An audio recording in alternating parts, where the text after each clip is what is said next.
Okay, good afternoon. My name is Holly Dinnany, and I am welcoming you to our weekly Lunch and Learn program sponsored by Family Partners of Morris and Sussex counties. Today is Thursday, February 18th, 2021, and I think it's a repeat of last Thursday, which we're having snow in New Jersey, more snow.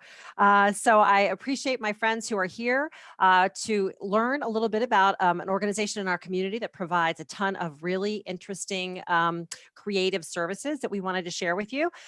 Jackie Looby is with us, who is the Director of Volunteers and Programs from Cornerstone Family Programs and Morristown Neighborhood House. And Jackie is going to tell us about the programming they offer. She has some slides to share.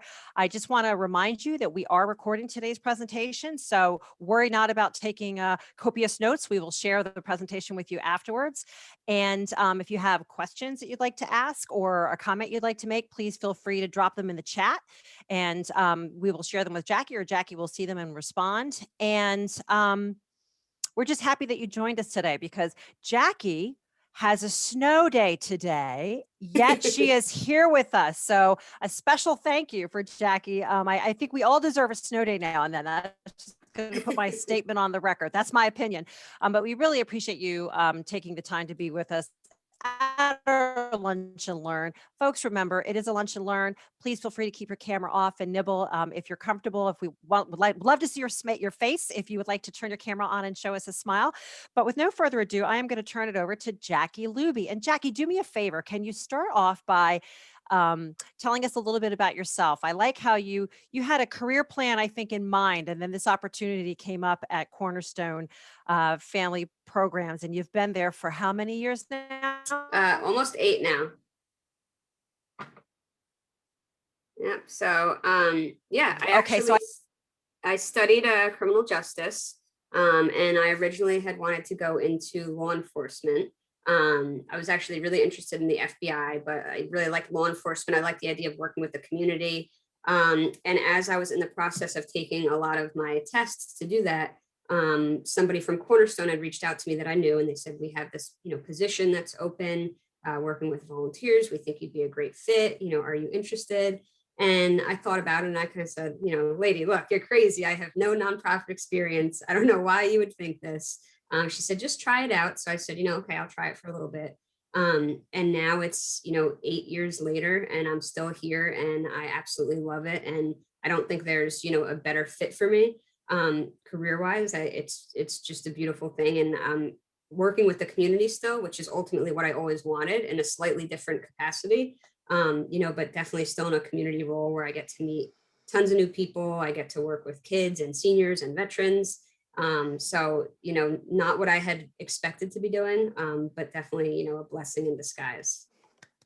It's a blessing for everybody, Jackie. I love it because I think when your heart's in your work, I think everybody benefits. So thank you for sharing with that with us. So take it away. All right, I'm going to share my screen here. Okay, put a little presentation together. So it's always fun with pictures, right? Right. Okay, so everybody can see this? Okay, so I am actually the Director of Volunteers and Programs at Cornerstone Family Programs.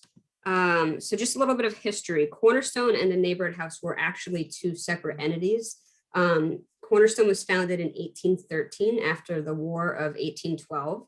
It actually started as a women's organization, all the kind of wives who were, left alone after the war and realized people needed different services, came together and started that. And we still do have a history in military programs on our Cornerstone side. And then the Neighborhood House was founded in 1898, actually as a settlement house, originally for Italian immigrants. So we still do all the same services and programs that we really did way back then. It's really just been our population that's changed over the years. So about 10, 15 years ago, we served predominantly African Americans. Currently, we serve, about 85, 90% Latinos. So it'll be kind of interesting to see, 10, 15 years from now, who will be serving. It really just kind of tends to be, who's moving into the area and really needs the services at that time. But in 2013, the two organizations merged to better serve our community. And, ever since then, it's just been a love story and things have been going great. So now we'll move on. These are a lot of the services and programs that we offer, which I'll get into as we go, but we do kind of have our pockets of different populations that we serve. So we've got our children and youth programs where we've got, our preschool program, before and after school. We do a summer camp. We do a lot of different, STEM and arts and recreation enrichment programs. Then we've got our adult and family programs where we have, opportunities for our veterans, for individuals to help, find part-time and full-time work, some career development programs, fitness and nutrition. And then for our teens, we have a lot of college and career readiness programs, some workforce development, some cultural programs, and things to really get them, adjusted from that transition from childhood to adulthood. And then we have our senior and caregiver programs for our adults who might need a little socialization or their caregivers might need some respite, and an interesting program for our visually impaired friends. So that's kind of a quick overview, and then now we'll kind of get into the details. So we'll start with our children's programs. We have a very large preschool program. We actually have 8 classrooms, and we typically have about up to 120 students in our preschool every day. And they range in age from 12 months and walking to 2 years. So we have lots of energy in our building. But 3 of our classrooms are what we call our legacy rooms, which we've always had. And they're, our toddlers through 3 years. And then this past year and a half, we've transitioned a bunch of our rooms into preschool expansion, which is kind of like free universal pre-K where we partner with the Morris School District. So we opened 5 preschool expansion classrooms. So that ages from 3 to 5 years old. So for those particular rooms, they follow the same school district as the same time as the school district runs, but they're still in our building with our care, and parents have the opportunity to, pick if they want their students to come to our site, which is kind of nice. So, the kids come in around 7:30. A lot of our parents work 2-3 jobs. They get, breakfast, lunch, and afternoon snack with us. We do follow the creative curriculum in our preschool program. Now, right now, because of the pandemic, where we oftentimes would welcome a lot of our corporate partners or volunteers to come in and help in the program, we can't do that. So we're doing a lot of like virtual story times. We have a program with Drew University where they get on weekly and read a story to the kids during circle time. We've had little virtual music lessons with them, so we're still trying to fit in that fun stuff here and there where we can, just to get a little extra, enrichment, but they're a very rowdy bunch and they definitely keep us busy. So that's kind of a little overview of our preschool. Now for our before and after school program, this is really for grades K through 5. So again, a lot of our parents might work 2-3 jobs. So our students come to us around 7:30 in the morning. Now for this program, we're actually a designated bus stop. So they come to us before school and they come to us after school. So they'll come eat breakfast. We put them on the bus and it takes them to whichever school in the Morris School District that they go to. So there's actually about 7 elementary schools that we work with. So our kids are kind of zooming all across town. Once their school day is over, they come back to us, they get off the bus, they come running in our building 1,000,000 miles per hour because they walk anywhere, right? And then they get settled, they get a hot afternoon meal. So between preschool and our after school program, we actually serve about 350 meals a day. So we have a large kitchen crew, and I don't know how they do the work that they do, but they're phenomenal. So the kids eat and then they get started on their homework. Now, a lot of the population that we serve does not speak English. So homework assistance is really important for our kids. So our teachers really help with, making sure everything's done before they get home. So our parents don't have to worry about it. We have a full computer lab. So if anybody doesn't have access to a computer at home, they can get their work done while they're with us. Normally, when it's not the pandemic, we have a lot of volunteers who come in and assist in our homework center, kind of working one-on-one with students, tutoring on any particular issues they might be having, problems on.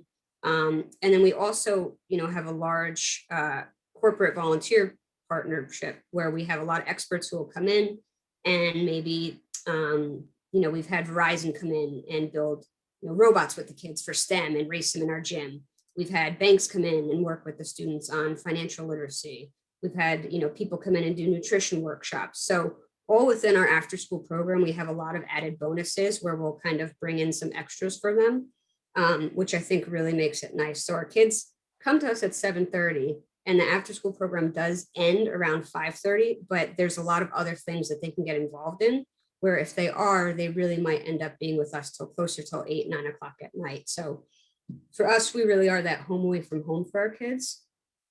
So it's really important that it's a nice, safe, cozy environment, that our parents trust us, that our kids are happy to be here. A lot of our staff actually came up through our programs, which I think is really neat. Our director of childcare services, she actually started when she was 14 years old as a volunteer. And now she'll probably get mad at me for saying this, but she's in her mid 40s. She's had 4 kids who come up through our programs. They've all played sports at our facility. So it's kind of neat. We have a lot of staff who've really been here for the long haul. And I think that's really helped to make us very successful. Jackie, I think you're doing a really great job of selling the program. I'm getting questions in the chat about where do I sign and how much does it cost? So you're doing a good job. What can you say about what can you say about fee structure and how folks find their way into your program? Sure. So for preschool, the majority of it is free through the district. So like I said, most of our classrooms are that free universal pre-K. So if you are in the Morristown area, you can either call us directly or the school district and see if there are spaces available. And there should be signups starting shortly for this next coming year. For the after school program, you can call. There's that really depends on the grade if there's space. So you can call Dejanay, and what I can do after this is kind of send you, Holly, like a list of, for this program, call this person, for this program, call this person. Perfect. But again, with our after school program, that is typically subsidized all according on a sliding scale to income. So we do work with Department of Children and Families, and they'll give us subsidies depending on different people's income, or if people don't need a subsidy, they're welcome to pay the full flat fee. But we typically like to work with our families and see if there's anything that we could do. That's great. And Jackie, what about the undocumented population? Is that something that you're able to work with, or what's your position on that? That is something we're able to work with. So for the subsidy program, it typically only matters that the child is documented. It doesn't necessarily mean that the parents have to be. So they don't technically have to show, proof of, anything like that, or proof of residency. So the subsidy really goes more according to the child. Okay. Thank you. Sure. So these are some of our arts and enrichment programs. Now, these are really something that a lot of our after school students take advantage of, and they can kind of go from that program directly into these. But we do offer, this program to, really anybody in the community. So we do have a soccer program that's not running right now, but it does typically run in the fall and the spring. And then we have our basketball program, which we really kind of brought back to life this past year. So basketball was really huge at the neighborhood house. We used to be like the house of basketball. And then over the years, kind of our demographics changed, and we had some administration changes, and it kind of fell to the wayside. So about a year ago, we really revitalized the program. We totally renovated our gym. We got some new funding sources. So needless to say, basketball is back at the NABE. So we have skills and drills for our little ones, where they kind of learn the basics of ball handling. They kind of get to learn how to shoot, things like that. And then for our older or more competitive players, we started up our Morristown Magic travel team. So that's been a lot of fun. They did very well last year. So for our first time in a while, we were very, very proud. And then we also have a drill team, the Morristown Steppers. So we have, kind of like our Pee-wee squad for our younger students who can learn to step. And then we have an older group that's more like older middle school to high school students. And they also perform oftentimes at our basketball games as well. I'm going to interrupt you for a minute, Jackie. I like you used a term I think you probably didn't even realize you used. You said the NABE. Is that the short for neighborhood house? What is that? It is. Yeah, that's what we're kind of informally known as, is the NABE. The NABE. I like that. I want to make sure we all know the hip term, NABE, for neighborhood house. Okay. Thank you. Yeah, no problem. That's what the teens always call us, the NABE. I'm going to the NABE. Oh, so, I like that. Yeah. So then we've got our violin program, which is more for our elementary age students. It's typically from like 3rd to 5th grades. And that's in partnership with the Morris County chapter of the Lynx Incorporated. So they bring a violin instructor out to work with our students. And then we also have a guitar program, which is run by a longstanding volunteer who's been doing that for probably over 10, 15 years. Now we have, this is a little clip of our basketball team. So you can kind of see them in action.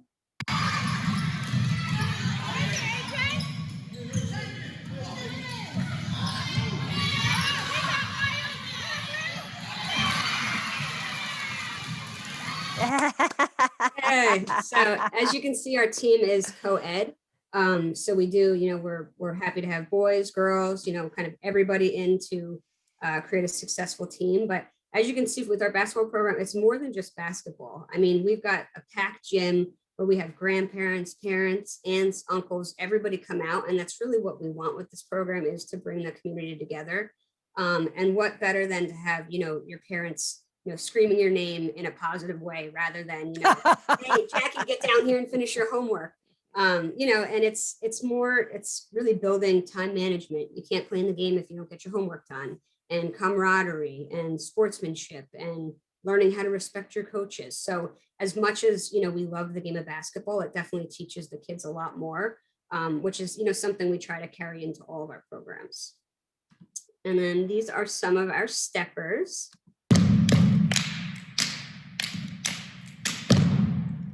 5, 6, 7, 8.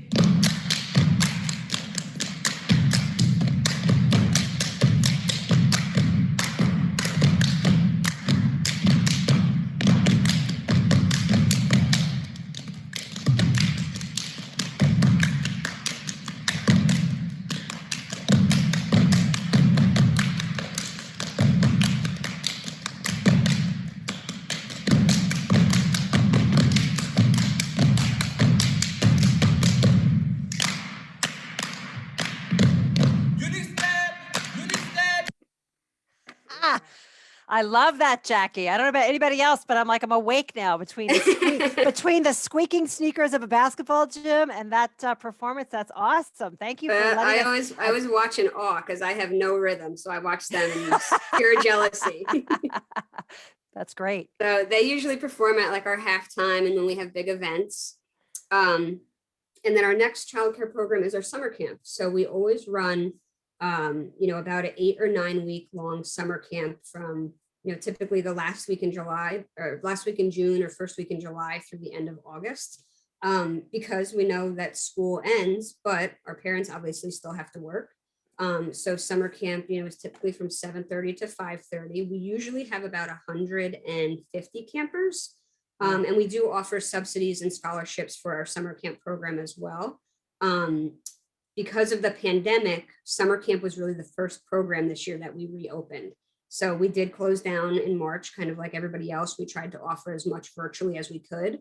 But summer camp in July was our kind of first trial of, let's get things open. Let's really put these new procedures in place. So we had a smaller census. We had about 65 students, and it went great. It was definitely kind of our great reopening of letting people in the building, having our kids back. So that was, really fun and definitely a positive for an otherwise kind of strange year. But summer camp is just awesome. It's so much fun. The kids get breakfast, they get lunch, they get an afternoon snack. Each week is a different theme. So in this picture, this wasn't this past summer, it was the summer before. Their shirts say Kids Empowered. So that particular summer was all about empowerment and mindfulness, and positive change. So that was really cool. All the weeks kind of went around that overarching theme. And there's always recreation, arts, and a little bit of academics kind of snuck into every day.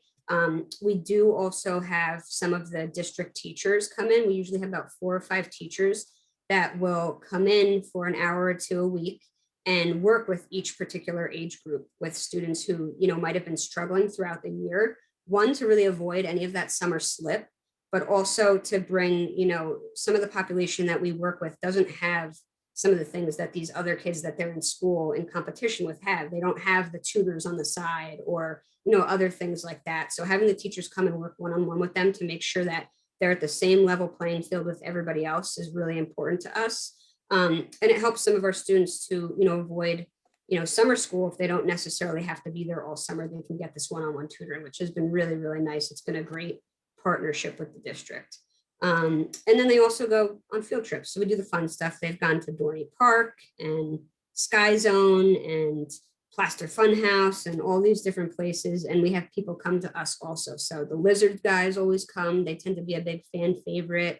They bring the snakes and the turtles and the weird cockroaches and all that gross stuff, but the kids love it.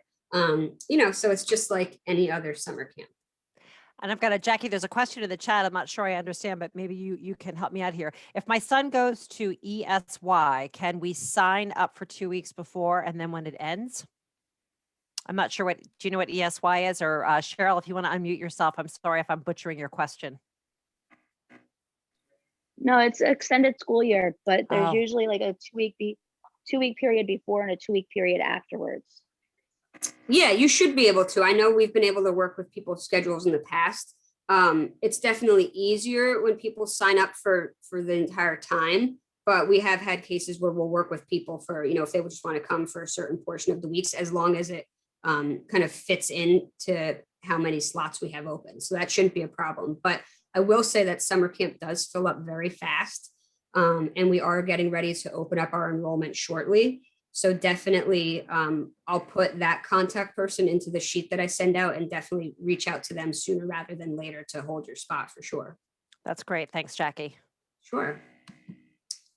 Okay, so next we have our teen and young adult programs. So this really encompasses kind of like our college readiness programs and some of our youth workforce development programs for teens. So NABE Teens at Work is actually in, I want to say it's 5th year now. So this is a program that started where we would hire teens to work in our summer camp, actually. Like, a lot of teens, they need, summer work. They're out of school. Their parents want to keep them busy. And one of the things that we decided to do was we don't always look for that stellar candidate. We look for that kid that we know really needs us, really needs to learn these work skills, because those other kids are going to be okay. We look for that kid that without us, might kind of sink and fail. So they come in for a very extensive interview process, which is kind of like their first training. We kind of teach them how to properly fill out the application, how to really get dressed up for their interview. And they're hired to work in our summer camp program as a counselor and kind of mentor our younger campers while our staff mentor them on the job. And all while they're learning this day-to-day on the job training, they also get weekly professional development workshops. So we teach them, usually the first workshop is understanding your paycheck, because they all come to me, Miss Jackie, where the hell is my money? Like, this is because they don't realize taxes come out. So we teach them about taxes and how to budget. We have, we've had Wells Fargo come in to work with budgeting, and they have to keep a summer-long budget, how to plan for the future. We've done resume writing skills. We've had different, HR teams come in and work with them on networking, on interview skills. We've done things on how to even just write a professional email, because they're so used to, this text lingo. They don't even know how to formulate a sentence anymore half the time. So how to just, properly respond to people and set up your voicemail in a professional way. So we kind of cover the whole gamut of things. And it's amazing to see, their transformation from when the time that they come in, they kind of maybe might have their hood on or don't give you a firm handshake, kind of don't look you in the eyes, to when they leave and they're like, I'm going to go get, this great career. So that's been really nice to see their confidence change, their maturity. And we've even heard from the parents, that they manage their time better, all these different things, which is everything we want. Because, we do tend to take it for granted. I learned at home these things, give a firm handshake or dress up for an interview, but not everybody has that support. So that's really kind of where we come in. And it's been so successful that we actually now do both a summer session and a school year session where they're working our after school program. And then when it gets to the summer, we'll place them in paid internships out in the area, in the community.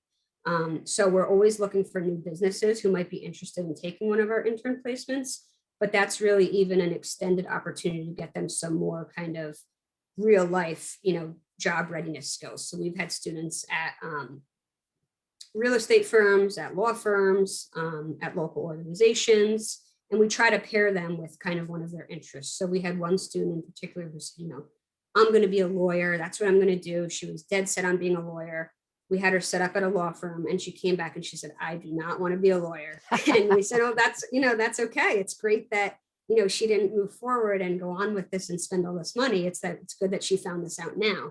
And she realized that she wanted to go into child advocacy work, so that worked out really well. And then we have some students who go to a business that they never thought they'd be interested in. And then they come back and they're like, this is what I want to do.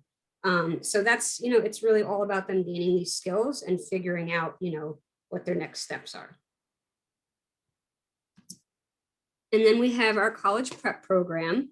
So this typically runs from November to March, and it's usually 3 days a week in our building.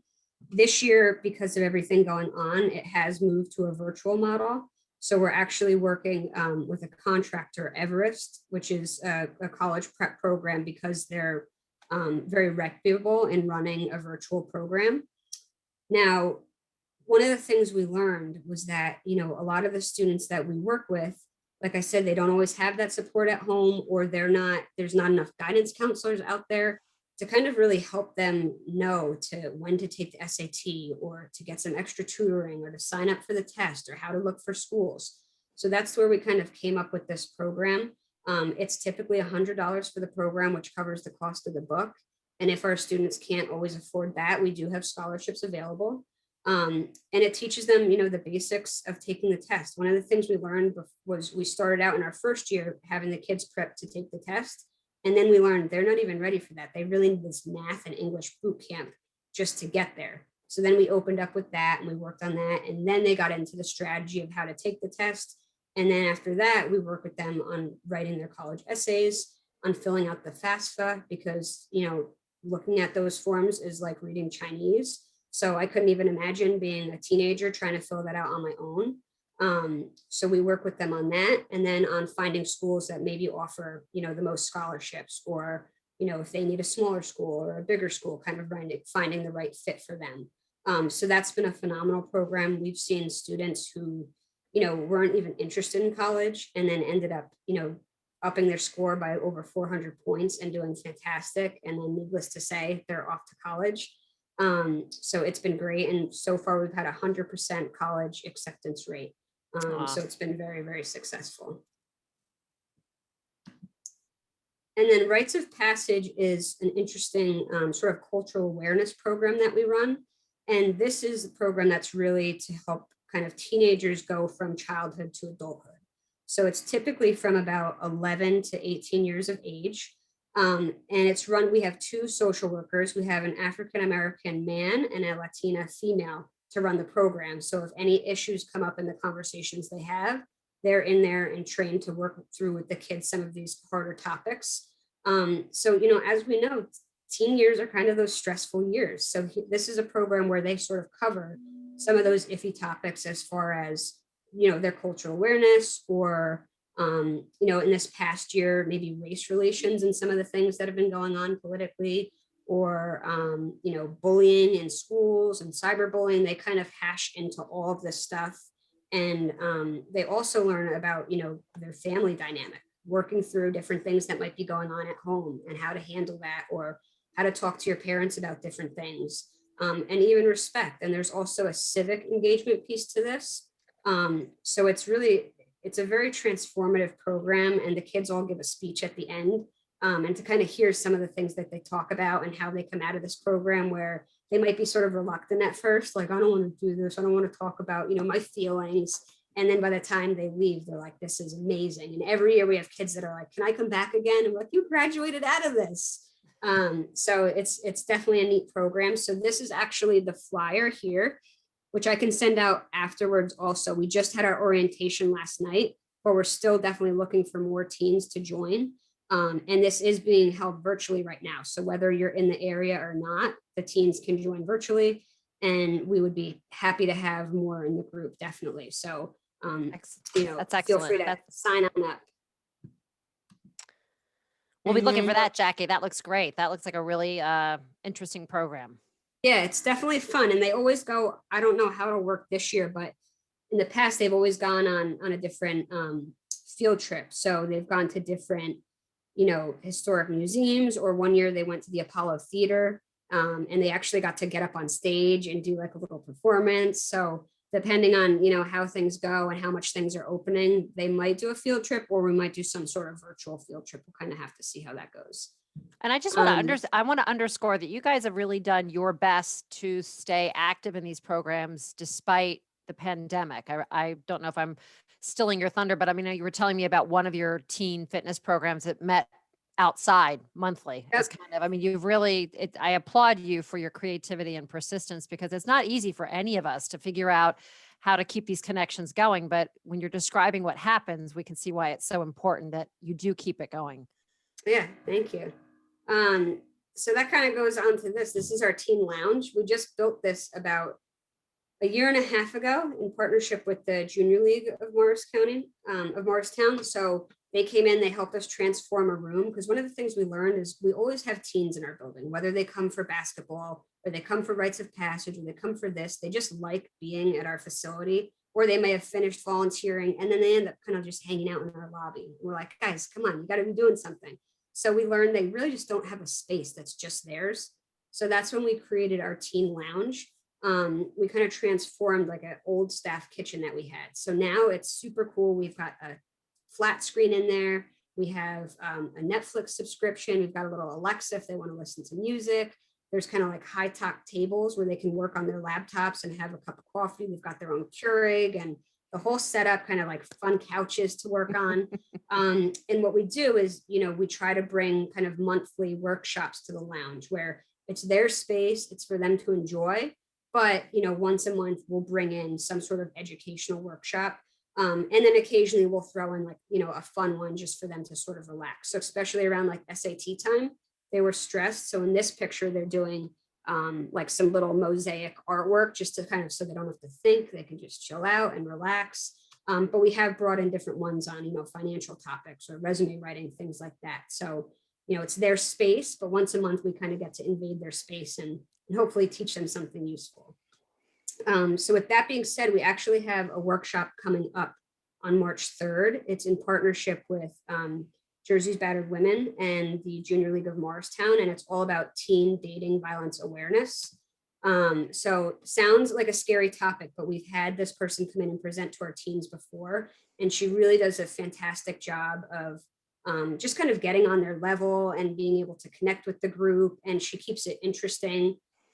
So that's coming up. I think that's like 2 Wednesdays from now. It's on Zoom. Any teenagers are welcome to join. So I'll send that out as well. Yeah, Jackie, we'll definitely include that. I have a feeling that's Maddie. I can't think of her last name, but Maddie Hahn. Maddie Hahn. She goes into, just so the group knows, she goes into schools and does similar programs and has gotten such rave reviews because she does a great job of keeping it interesting, doing polls, and sometimes there's apps where she can ask questions and youth can respond. So it's really dynamic. I know sometimes teens think, oh my God, one more virtual meeting, but she does an excellent job, right? She does. Yeah, she's fantastic. Yes. And I remember the first time we had her come in to work with our teens, I'm like, are they going to like this topic, and they loved it. They all walked out saying how helpful it was. So yeah, she's excellent. That's great. Okay. And then next we have our adult and family programs. So Operation Sisterhood is actually where we serve our female veterans and their, kind of unique needs when coming out of combat. So we follow a peer support model. We used to do, some clinical work in this program years ago, but, quite frankly, there's bigger hospitals and things that do that better. So we've really stuck to what we're good at, which is the peer support groups. And our ladies get together, once every other week. Right now via Zoom, it was in person, but they're actually loving the Zoom. And it's actually been a really nice added bonus because we're actually reaching war vets that maybe had transportation issues in the past and couldn't get to our meetings are now able to join. And it's where, they find camaraderie. They work with ladies who are like-minded and have similar issues. A lot of our women have experienced either PTSD or military sexual trauma. And we do a lot of advocacy work also. So one of the things we find is that a lot of our ladies, they don't even identify as veterans. They feel that either they're not worthy of that title, or because of experiences they've gone through, they don't want to identify as a veteran. They might walk into the VA to try to get services, and the first thing that's said to them is, oh, where's your husband? Where's the veteran? So from that first initial meeting, they're already diminished and felt like they're less than in the veteran community. And then the VA might not have some of the gynecological needs or prenatal needs that our ladies need. So this hospital is technically supposed to be for them, but it doesn't necessarily have all the services that they might need. So that's one of the things that we do a lot of advocacy work around with our veterans. We're a part of the New Jersey SOS stakeholder group, and we actually chair the Morris County group of that. And then we're also a part of the women's subcommittee. So through our efforts, we've actually gotten June 8th designated as Female Veteran Appreciation Day in the state of New Jersey. And we're in the works of getting a female-only clinic up and running in Jersey as well. So some very successful things coming out of that. But in the group, our ladies do a lot of fun stuff too. So they, do equine therapy and yoga, and they have holiday parties and 4th of July parties. They've gone on camping trips, so they get to kind of work through some of the things they're dealing with, but also in a fun manner and with, ladies who have been through similar things. Okay, Pathways to Work is definitely an interesting program of ours. So this really started when years ago, one of our program directors realized that there was a lot of day laborers in Morristown kind of hanging out by the train station looking for, work. And oftentimes they'd end up getting taken advantage of. They'd get picked up for work and not paid, and all sorts of different things that just really wasn't fair. So we started this program called Pathways to Work, where we kind of became the middleman, where day laborers could come to us looking for work, and then people who needed work, maybe say painting their living room or picking up leaves in their yard, could come to us, and we'd kind of make sure that it was a safe environment for the worker, that make sure we'd work out kind of what the fee would be, how they would get there. If there was any language barriers, we'd work that out, just so we knew it was a good partnership between the two. We were kind of like the connector. Now it's grown even more. We still do some of those day labor positions, but we're also really trying to find people more steady part-time and full-time positions. So our manager of that program really works with people on getting their resumes completed, on doing any cover letters they might need, and they're welcome to use our computer lab to do so. And then she'll work on trying to kind of match them with somebody who has a need for a worker. And we have a question on that, Jackie. Are the positions that you work with, are they only available in Morristown, or what's your area coverage for this program? It really, for Morris County. Now it really depends on, who's requesting the work and where they are. So like this time of year, we have a lot of people who might be requesting, snow shoveling. If somebody can go out for a few hours and shovel snow, or to work with a landscaping company or different things like that. But it's really all of Morris County for that program. Thank you. Sure. And then we have our ESOL program, which actually ties into our Pathways to Work program a little bit, because unlike other ESL programs, ours really focuses on the language that individuals need to get those jobs. So it kind of focuses more on career readiness, on interviews, on things like that, than the basic, grammar and kind of, everyday verbiage of things. So we do a fall and spring session. We've got beginner and intermediate classes. It's not running at this time because of the pandemic. And that's really because a lot of the clients who join that program don't either have computers, or their kids are using their computers for schooling, or they might have internet issues. So we found that this program in particular has not been one of our programs that's worked well virtually. It's definitely better in person. So hopefully we'll be able to pick that up, if not in the spring, then again in the fall. But this program is typically free, which is, pretty phenomenal, because I know there's a lot of other ESL programs out there that do have a cost associated with them. And this has been, around for years, and it's been a great program of ours. I have some more questions. I see a flash. Well, you know what, Jackie, they're just asking if I'm going to reaffirm what you said earlier. We will put together a list of your programs and who folks can contact to get more information about those programs. Correct? Yep, I'm giving you and I some homework, because every program you're going over, I'm getting more and more excited. And I think our participants feel the same way, because again, family partners, we always feel like we have services that we offer that folks don't know about. And it's a little maddening sometimes, because we're here to serve. And I'm sure you feel the same way. I mean, there are just so many programs that quite frankly, like I said, that are still going on, and it just helps people to keep it on the radar, right? So Yeah, we will absolutely. send you a contact list. And again, we're going to a recording of this presentation just in case you want to review any descriptions, or if you want to share the video, you may do that as well. Maybe there's a coworker or a neighbor that you want them to understand a little bit more about the good things happening through these programs. So we will promise to follow up. Okay. Yep. No, we'll definitely get a list out. I know it's a little overwhelming because we do offer so many programs. We tend to say that we serve from 2 to 102, which I love, because we do have our senior program. So we've got, and kind of everything in between. So we have a lot going on. A lot of great stuff going on, Jackie. Please continue. Yeah. So next we have our Eat Right, Get Fit program. And this is kind of all encompassing. So this touches, our teen population, our adult population, and our senior population.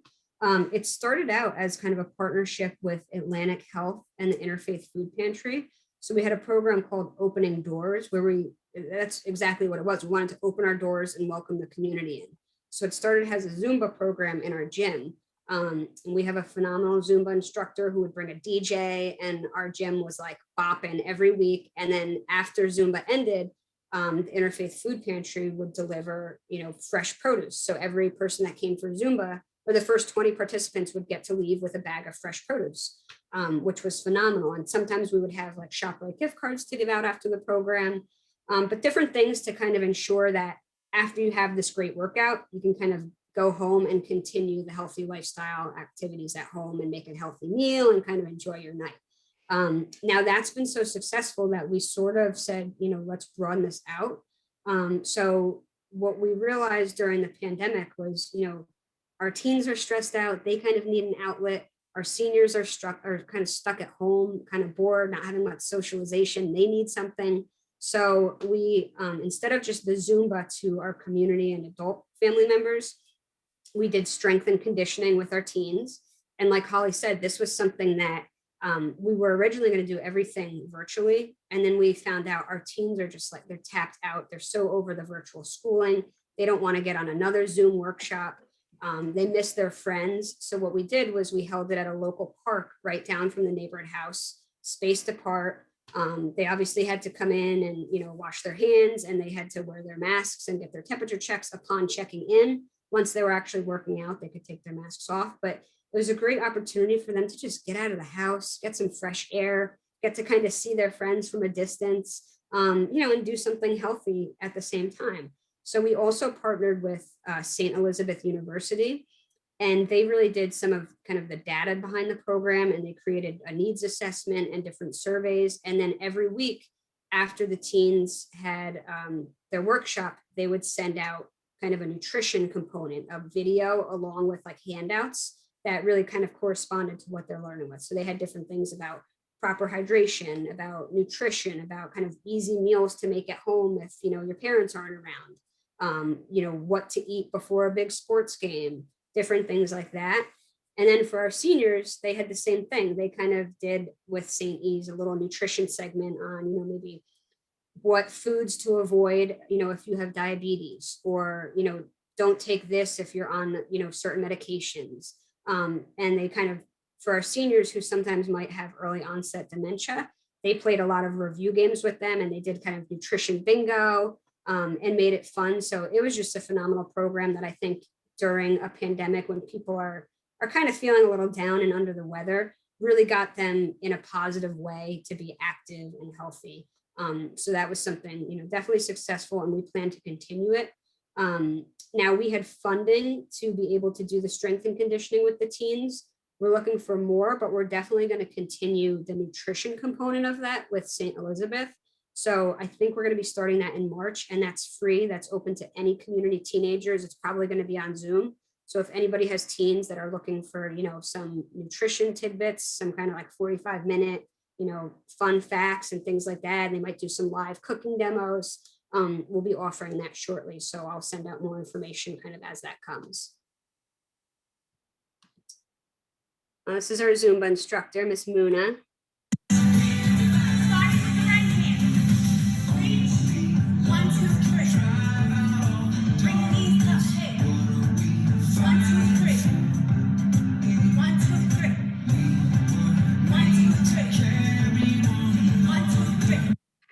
So that was when we had her live streaming from our gym. She was the only one welcome in the building at that time.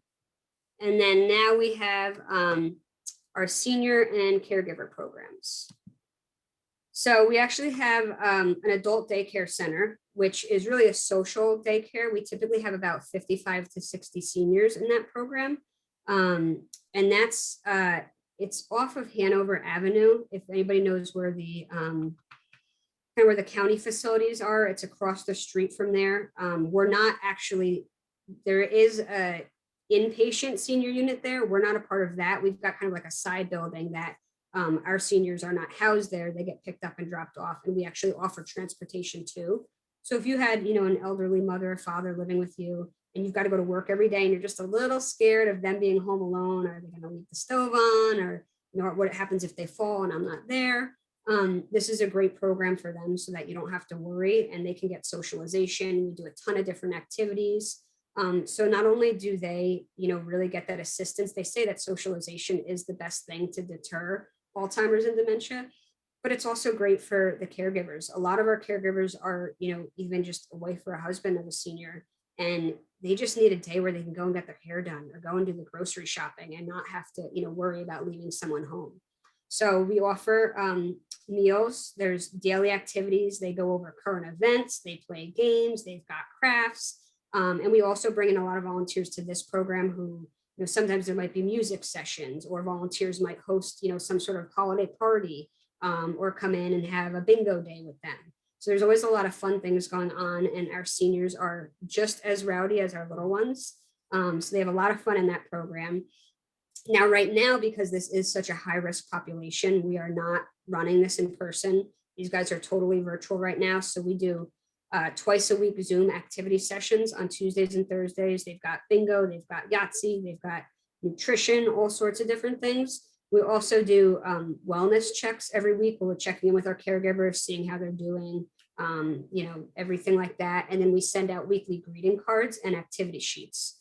So kind of like paint by numbers and different things like that to keep them busy while they're home.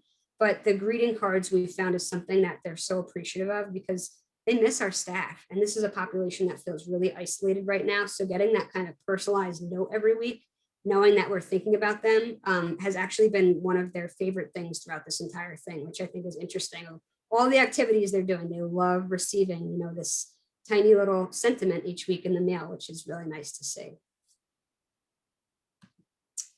And then Friends of the Blind is our the last program that I'm going to talk about, which is where we work with visually impaired individuals, and we pair them with a volunteer companion. So this is where they might get assistance, you know, opening the mail or paying bills, or, you know, doing things that they might need a little help with online, or, you know, maybe like online grocery shopping. And we do have occasional field trips where they might go to see, you know, a play where they get these little headsets that kind of explains what's going on.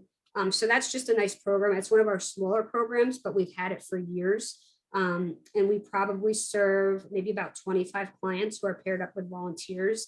And most of them have been with that particular volunteer for many, many years. And they've built this bond, and they're just, at this point, great friends. So that's a really interesting program also. And then finally, we have our volunteer opportunities, which is another great way for people to get involved, whether it's individually or with, say, like a corporate group or an organization. So our volunteer opportunities do start at 14 years of age, but the great thing is, as you've seen, we offer so many programs that whether you want to work with kids or you want to work with seniors, or you don't like working with anybody and you want to focus on, say, like a maintenance project, we have an opportunity for you. You know, so we've got a lot of things that you can come in a personal level and work in our preschool program, or help tutoring in our after school program, things like that. Or if you wanted to come in, you know, say with your company and do a team building, there's a lot of opportunities to, you know, run special workshops or host bingo days for our seniors, all sorts of things. There's kind of a limitless amount of opportunities as far as that goes. So wow.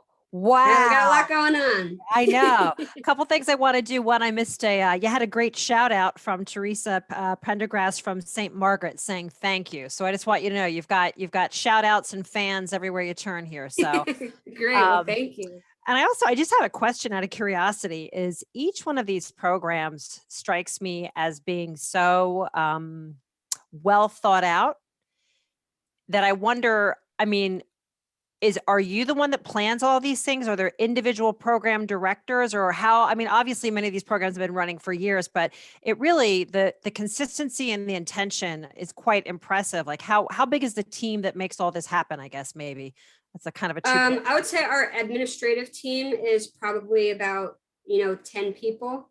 So we do have pretty much individual program directors that oversee. We have somebody that oversees just childcare, just our seniors. A couple people are involved in the teens. So, there's definitely someone who's oversees, each one of these. But as far as how many staff we have probably about 112 staff. Wow. As far as our day-to-day teachers or, our supervisors in the adult day center. And I gotta say, they are all absolutely phenomenal.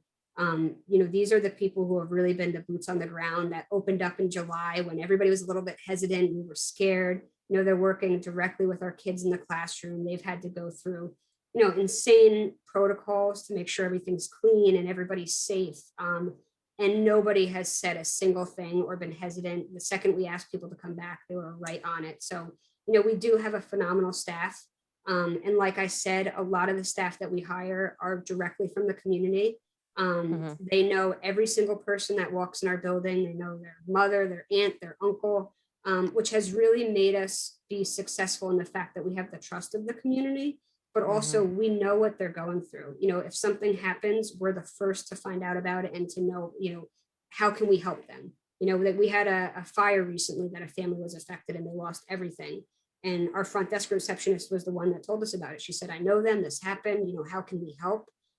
So we were able to get them all these gift cards to kind of at least get some clothes, get some, meals from ShopRite. And that's something that, they know the ins and outs of the families that we work with.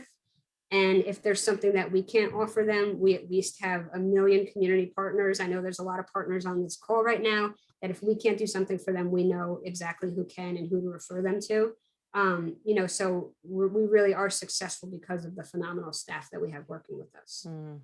Well, you can hear it in your voice and your tempo and your energy, Jackie, that we're all very lucky that so many wonderful programs have such a strong team behind it. And clearly you are partnering with the community, which we all know is the equation you need, right? That's the formula that you need going. So I'm just going to reiterate that we will, Jackie, thank you for the time of putting together this presentation, and that we will be sending out a follow-up video of this presentation, but also a list of programs and who you can contact.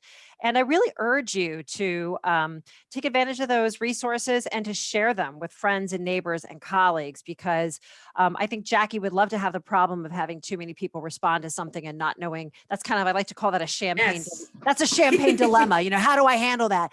But the reality is, I think people in the community are willing to help, especially now. We know times are harder for all of us in different ways. And if there are opportunities, that includes the volunteer opportunities, if there are things that you're able to contribute or ways you're able to help, it benefits everybody for us all to see what the options are, right? So Jackie, thank you so much for taking time out of your snow day to tell us about. It's better than shoveling. I'm happy to be here. Well, good for you. And I just want to remind our participants today that we appreciate you taking time out of your busy day to be with us, to learn about opportunities in our community and ways to support families, and most especially the youth in our community. So we hope to see you back for another Lunch and Learn. Next week, we have a speaker coming from the Autism organization in New Jersey to talk about autism spectrum disorder, what it means, what it looks like, what you should know about it, and what resources are available. So that's next Thursday at noon.